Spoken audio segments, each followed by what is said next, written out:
नमस्कार, शाम के 5 बज चुके आपके साथ मैं हूं अमन चोपड़ा। ताल ठोक के मैं आप सभी का बहुत बहुत स्वागत। दिल्ली आने की अनुमति मिल गई है किसानों को।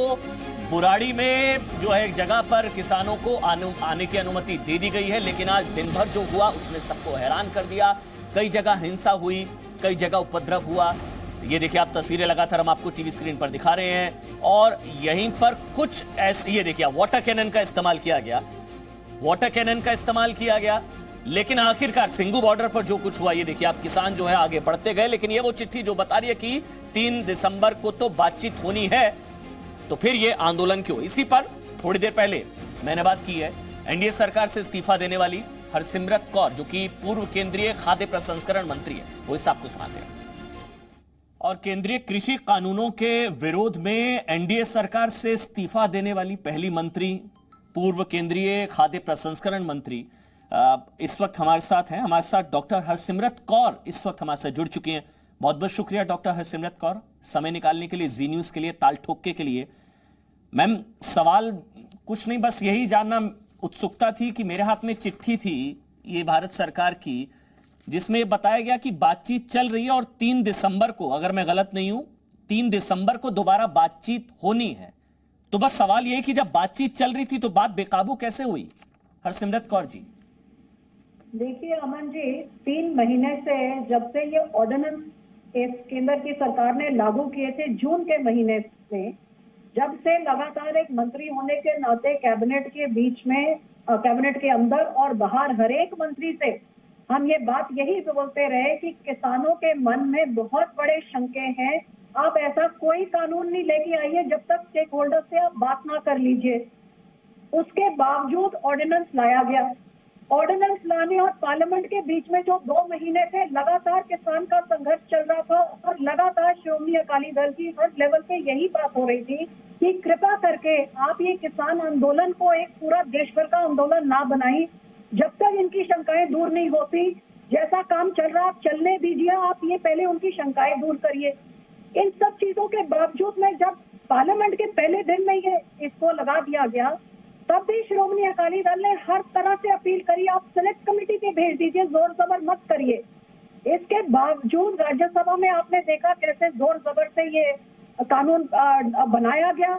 पहली बारी एक मंत्री ने इसके खिलाफ इस्तीफा दिया, इसके खिलाफ विरोध में हमने अपना गठबंधन तोड़ा और लगातार ये संघर्ष चलता रहा पिछले 2.5 महीनों से। कोई केंद्र सरकार में जो हम मांगते थे आप पहले बात करिए, जो अब उनको बात करनी पड़ रही है।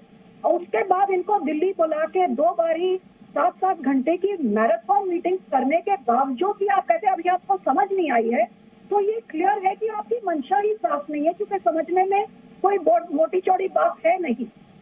अब किसानों ने जब अच्छी तरह से समझ गए आपकी मंशा नहीं है, अब आपको 4 बारी मीटिंग पे बुलाइए, 5 बारी मीटिंग पे बुलाइए। इन्होंने तो अपना विरोध जाहिर करने का, दिल्ली जाने का फैसला किया। जो कॉन्स्टिट्यूशन में आर्टिकल 70 में हर एक को राइट है अपना फ्रीडम ऑफ स्पीच का, अपने खुलेआम देश भर में जहां मर्जी जाने का, पीसफुल प्रोटेस्ट करने का, तो आपने एक पीसफुल प्रोटेस्ट को आपने क्या किया? हरियाणा में उनके ऊपर वाटर कैनन चला के, लाठी करके, टीयर गैस चला के आपने तो कॉन्स्टिट्यूशन डे में डेमोक्रेसी की धज्जियां उड़ाई। और धज्जियां उड़ाने के बाद आपको क्या हासिल हुआ?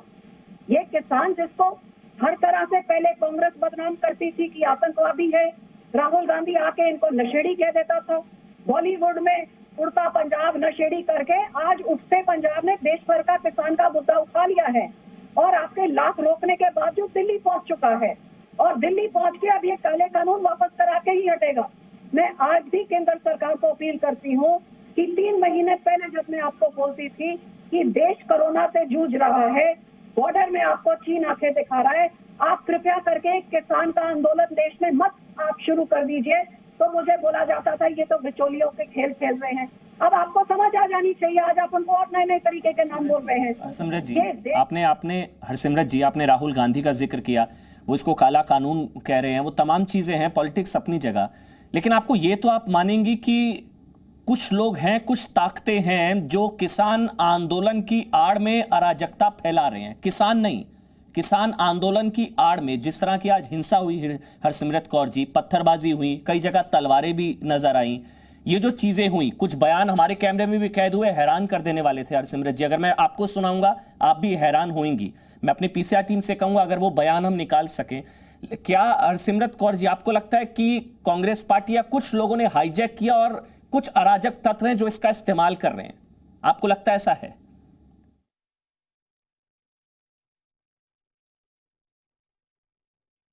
शब्दों में मैं निंदा करती हूँ जो भी कर रहा है, चाहे किसान कर रहे हैं, चाहे पुलिस कर रही है, चाहे सरकारें करवा रही है, मैं सबकी निंदा करती हूँ। और ये जरूर कहना चाहूंगी कि ये किसान 3 महीने से अमन शांति से ये संघर्ष वो लड़ रहे हैं। उनको रोकने का काम किसने किया? जब उनकी फ्रीडम ऑफ, उनकी राइट है कि वो जाके पीसफुल आंदोलन, किसने रोकने के आदेश दिए? ये वो लोग हैं जो अराजकता पैदा कर रहे हैं। और अराजकता वो भी पैदा कर रहे हैं जो ऐसे काले कानूनों के लिए सरकार को एडवाइस दे रहे हैं, बिना किसानों से बातचीत किए इसको थोप रहे हैं, वो सब कर रहे थे। और ये कंकरेंट लिस्ट में जो इंटर स्टेट ट्रेड के अंडर आता है, आप वो चंद ट्रेडर्स को आप बेनिफिट करने के लिए पूरे देश भर के किसानों को ये काले कानून में आप धकेल रहे हैं, तो ये किसान के फायदे में नहीं है। और आप किसान के गले में डाल रहे हैं लड्डू, ये तुम्हारे फायदे में, किसान कह रहा है ये मेरे लिए जहर है, तो वो लड़ेगा जब आप उसके गले में आप जहर डालेंगे। तो ये किसानों की आप बिल्कुल ठीक कह रही हैं, आप बिल्कुल ठीक कह रही हैं हरसिमरत जी, मैं आपके साथ हूं हरसिमरत जी, आप बिल्कुल ठीक कह रही हैं। किसान अन्नदाता, उनकी आवाज को नहीं दबाया जा सकता, लेकिन इस आंदोलन में कुछ अराजक तत्वों की एंट्री हो गई है। मैं इसलिए भरोसे के साथ कह सकता हूं, प्लीज मैम रहिएगा, बहुत ध्यान से सुनिएगा जो मैं आपको स्टेटमेंट जी न्यूज के माइक पर कह दूंगा। हम लोग वहां रैंडम कुछ लोगों से बात कर रहे थे, हम लोगों को लग रहा है कि किसानों के आंदोलन को कुछ लोगों ने हाईजैक कर लिया है। वो छोटा सा अगर हम बयान सुनाए, हरसिमरत जी आप सुनिएगा, उस पर मैं आपका कमेंट लूंगा, सुनाइए एक बार। एक मीटिंग है ये अभी 24 तारीख रखी हुई है ना, 3 दिसंबर को जो मीटिंग रखी, हाँ, तब तक आप यहीं पर रहेंगे। ये उस पर भी कुछ हल रहा हुआ, फिर हम बैरिकेड तो क्या, हम तो इनको वैसे ही उड़ा देंगे। ये हम जब उसके हमारे जो शहीद हुए हैं, आप भी जानते हैं, उधम सिंह वर्ग के कनाडा की धरती पे जाके उनको ठोक सकते हैं गोरे को। ये दिल्ली तो कुछ भी नहीं हमारे पास है, ये तो इतनी का है, ये इंदिरा ठोक दी मोदी, इंदिरा ठोक दी मोदी की छाती। हरसिमरत जी, ये किसान, ये भाषा किसकी है? देखिए, मैं इसकी बिल्कुल मैं निंदा करती हूँ कि जब एक शांतमय तरीके से ये आंदोलन चल रहा है, इस शांतमय आंदोलन को बदनाम करने के लिए जो एजेंसियां जो काम कर रही हैं, वो इससे बिल्कुल सीधी तरह भ्रष्ट आता है। क्योंकि उन्हीं एजेंसियों की जिन्होंने सबसे पहले तो केंद्र की सरकार को जमीन की हकीकत नहीं बताई कि ये पंजाब में कितना बड़ा विरोध है, हरियाणा में कितना बड़ा विरोध है, बाकी देश में विरोध है, उनको गुमराह किया।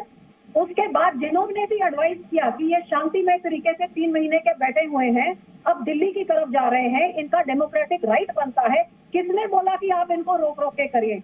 कोई ये किसान अपने ट्रैक्टर ट्रॉली से हरियाणा के गांव में तो घुस नहीं रहे थे कि वहां पे कोई लॉ एंड ऑर्डर, ये तो दिल्ली जा रहे थे।